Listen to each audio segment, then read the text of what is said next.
અમદાવાદના પૂર્વ વિસ્તારમાં આવેલા પુનિતનગર રેલવે ક્રોસિંગ પાસે અસામાજિક તત્વોએ આતંક મચાવ્યો।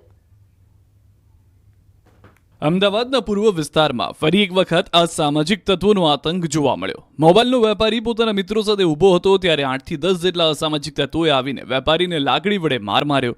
મારામારીની ઘટના સીસીટીવી ફૂટેજમાં પણ જોવા મળી। અમદાવાદના ઘોડાસર પાસે આવેલા પુનિતનગર રેલવે ક્રોસિંગ પાસે વેપારી ઊભો હતો તે સમયે જ પૈસાની લેતી બાબતે બાઇક પર અને દોડીને આવી રહેલા 8-10 શખ્સોએ ભેગા મળીને દંડા વડે માર મારવાનું શરૂ કર્યું। વેપારીને બચાવવા માટે મિત્રો વચ્ચે પડતા વેપારીના મિત્રોને પણ માર મારવામાં આવ્યો। વેપારી નીચે પડી જતા તેને પગમાં અને માથામાં લાકડીઓ વડે મારવામાં આવ્યો।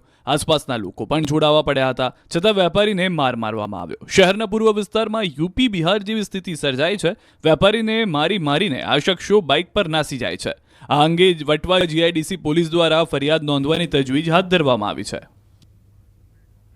તો આગળ વાત પાલનપુરની। પાલનપુર પોલીસ કોન્સ્ટેબલનો આપઘાત કેસ પોલીસે ફરિયાદ નોંધી તપાસ હાથ ધરી છે। મોડી રાતે પરિવારજનોએ મૃતદેહ સ્વીકાર્યો। ભુજ જિલ્લામાંથી સસ્પેન્ડ થઈને સુરત ગ્રામ્યમાં ફરજ બજાવતા પાલનપુરના પોલીસ કોન્સ્ટેબલે આત્મહત્યા કરી હતી। પાલનપુરના જગાણા ગામના વતની પોલીસ કોન્સ્ટેબલ વિદલભાઈ ચૌહાણે આત્મહત્યા કરી હતી।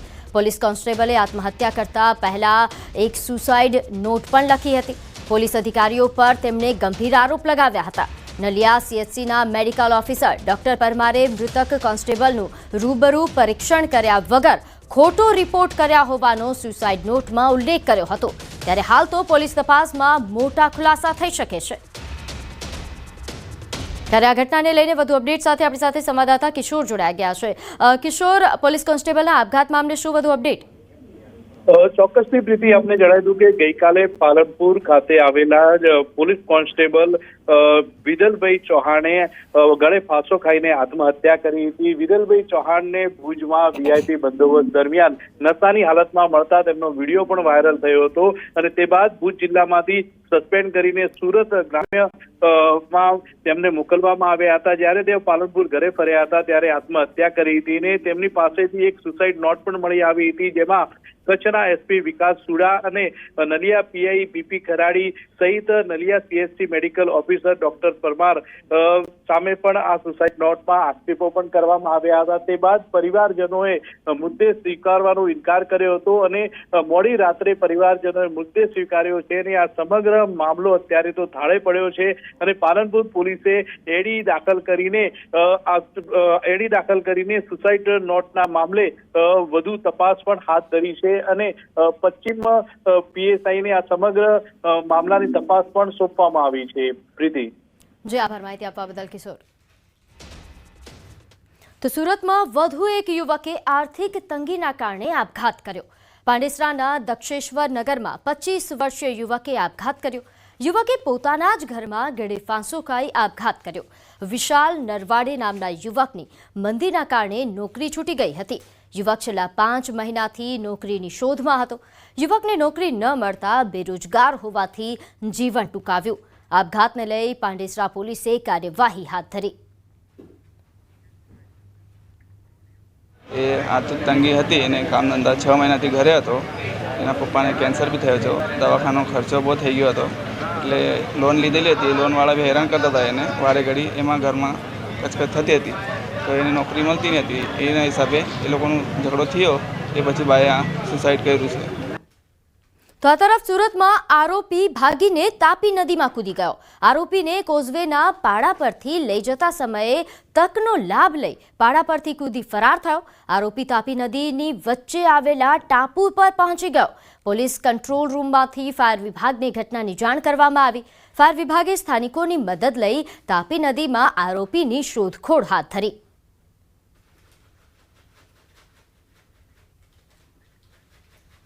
રાજ્યમાં ગઈકાલે પણ આપઘાતની અનેક ઘટનાઓ સામે આવી, જેમાં મોડેલ, રત્ન કલાકાર તેમજ પોલીસ જવાને આપઘાત કરતા ખળભળાટ મચી ગયો।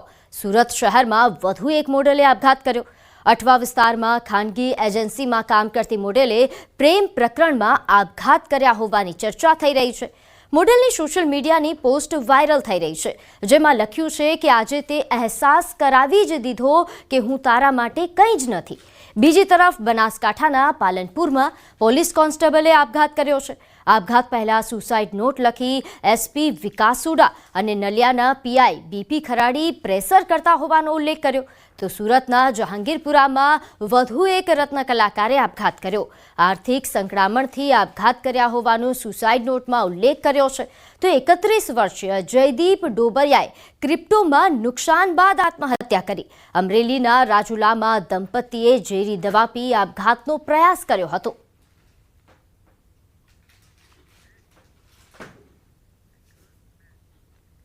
આગળ વાત રાષ્ટ્રપતિ ડોનાલ્ડ ટ્રમ્પ દ્વારા નેશનલ ગાર્ડ તૈનાત કર્યા બાદ લોસ એન્જલસમાં વિરોધ પ્રદર્શનો વધુ તીવ્ર બન્યા છે. અમેરિકાના લોસ એન્જલસમાં હિંસક વિરોધ પ્રદર્શન થઈ રહ્યા છે.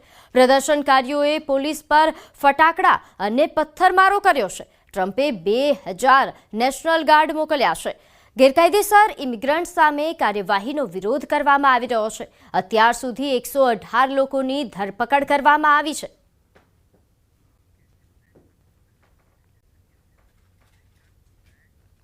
તો આ તરફ ન્યૂજર્સીના ઓક્ટ્રી રોડ પર 4 લૂંટારુઓએ ફરી એકવાર વિરાણી જ્વેલર્સમાં લાખો ડોલરની લૂંટ કરી. આ પહેલા 10 જૂન 2022માં પણ લૂંટ થઈ હતી. ત્યારબાદ ઓક્ટ્રી રોડ પરના તમામ જ્વેલર્સ માલિકોએ પ્રાઇવેટ સિક્યોરિટી રાખી હતી. પરંતુ 7 જૂન 2025ના બપોરના 12:15 લૂંટારૂ કાળા કલરની કાર લઈને આવ્યા અને લૂંટ કરીને આતંક મચાવ્યો. વિરાણી જ્વેલર્સમાં તોડફોડ મચાવી તમામ દાગીનાઓ લઈને ફરાર થઈ ગયા. ચોંકાવનારી બાબત એ છે કે જૂન 2022માં જ્યારે લૂંટ થઈ હતી તે વખતે એક પણ અપરાધી પકડાયો ન હતો. પોલીસ આ અપરાધીઓને પકડે તે પહેલા જ 2025માં બીજી વખત લૂંટ થઈ.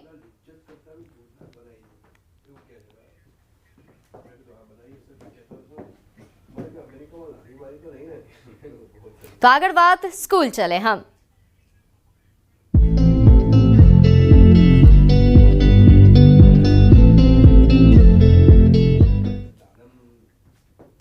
આજથી શાળાઓમાં શૈક્ષણિક સત્રનો પ્રારંભ થયો છે. શાળાઓમાં ઉનાળુ વેકેશન પૂર્ણ થયું. 54,000 શાળાઓમાં આજથી નવા શૈક્ષણિક વર્ષનો પ્રારંભ. શૈક્ષણિક સંકુલો બાળકોના કલરવથી ગુંજી ઉઠ્યું છે. લાંબા સમયથી ખાલી પડેલા વર્ગખંડો ફરી જીવંત બન્યા છે. 35 દિવસના વેકેશન બાદ વિદ્યાર્થીઓમાં શાળાએ આવવાનો અનેરો ઉત્સાહ પણ જોવા મળ્યો. પ્રથમ સત્ર 105 દિવસનું રહેશે અને બીજું સત્ર 144 દિવસનું રહેશે. આજે મારો ટેન્થનો પહેલો દિવસ છે. મને એવી શિક્ષણ બહુ સારું છે એટલે મને એવી આશા છે કે હું પણ આ 10thમાં રેન્ક કરીશ અને સારા માર્ક લાવીશ. ઉનાળાના વેકેશન બાદ ફરી અભ્યાસ શરૂ થયો છે પણ આમ પહેલાં ડર લાગતો હતો પણ શિક્ષકોના પ્રોત્સાહનથી ને એમના બધાથી અમને આમ અંદરથી થયું છે કે ના અમે પણ કરી શકીશું, મહેનત કરીશું અમે પણ. આજે મારો પહેલો દિવસ છે. ઉનાળાના વેકેશન પછી સ્કૂલના પહેલા દિવસે આમ થોડું નર્વસ થઈ જવાય પણ પાછળના રેન્કર્સને બધું જોઈને કે થાય છે અને શિક્ષણ સ્કૂલનું જોઈને કે ના આ વખતે 10thમાં રેન્ક તો આવી જ જશે. અને ઉનાળાના વેકેશનમાં છે ને મસ્તી બી કરીને એમ મામાના ઘરે ને એકદમ મજા આવી પણ જોડે જોડે એવું બી ટેન્શન હતું કે 10મામાં શું થશે એમ પણ કરી લઈશું અમે અને રેન્ક આવશે.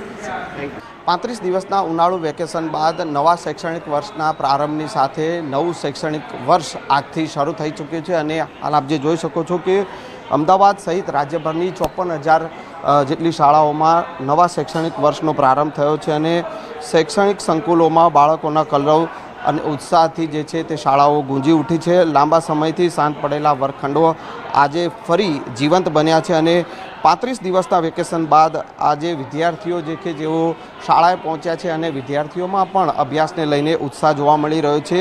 પ્રથમ સત્રની જો વાત કરવામાં આવે તો 105 દિવસનું પ્રથમ સત્ર રહેશે અને બીજું જે શૈક્ષણિક વર્ષનું બીજું સત્ર જે છે તે 144 દિવસનું રહેશે. અને દિવાળી વેકેશનની જો વાત કરીએ તો દિવાળી વેકેશન 21 દિવસનું રહે છે જ્યારે ઉનાળુ વેકેશન 35 દિવસનું રહે છે અને નવું શૈક્ષણિક વર્ષ જે શરૂ થયું છે અને તેને લઈને વિદ્યાર્થીઓમાં પણ અત્યારે જે છે તે ઉત્સાહ જોવા મળી રહ્યો છે. કેમેરામેન ખેંગાર રાઠોડ સાથે સંજય ટાંક, ન્યૂઝ 18 ગુજરાતી, અમદાવાદ. તો આગળ વાત જૂનાગઢની. અહીં આમ આદમી પાર્ટીના ઉમેદવાર પર હુમલાનો આરોપ. આમ આદમી પાર્ટીના ઉમેદવાર ગોપાલ ઇટાલિયાના આરોપ છે. વિસાવદર શહેરના જીવાપરા વિસ્તારની ઘટના. પ્રચાર દરમિયાન હુમલો કર્યાનો આરોપ લાગ્યો છે. ભાજપના ઉમેદવારના માણસોએ હુમલો કરાવ્યાનો આરોપ લગાવવામાં આવ્યો છે. આપના ઉમેદવાર અને કાર્યકરો પર પથ્થરમારો કર્યાનો આક્ષેપ. આમ આદમી પાર્ટીના ઉમેદવાર અને કાર્યકર્તાઓ વિસાવદર પોલીસ સ્ટેશન પહોંચ્યા. પોલીસ સ્ટેશનમાં ધરણા પર ઉતર્યા. વિસાવદર પોલીસને રજૂઆત કરી તો બીજી તરફ આમ આદમી પાર્ટીના ઉમેદવાર જગદીશ ચાવડાની પ્રતિક્રિયા સામે આવી છે. તેમણે ભાજપ પર જ આરોપો લગાવ્યા હતા. ભાજપના ઉમેદવાર કિરીટ પટેલના ખાસ સમર્થક અને ભાજપના કોર્પોરેટરના ભાઈ નાસિર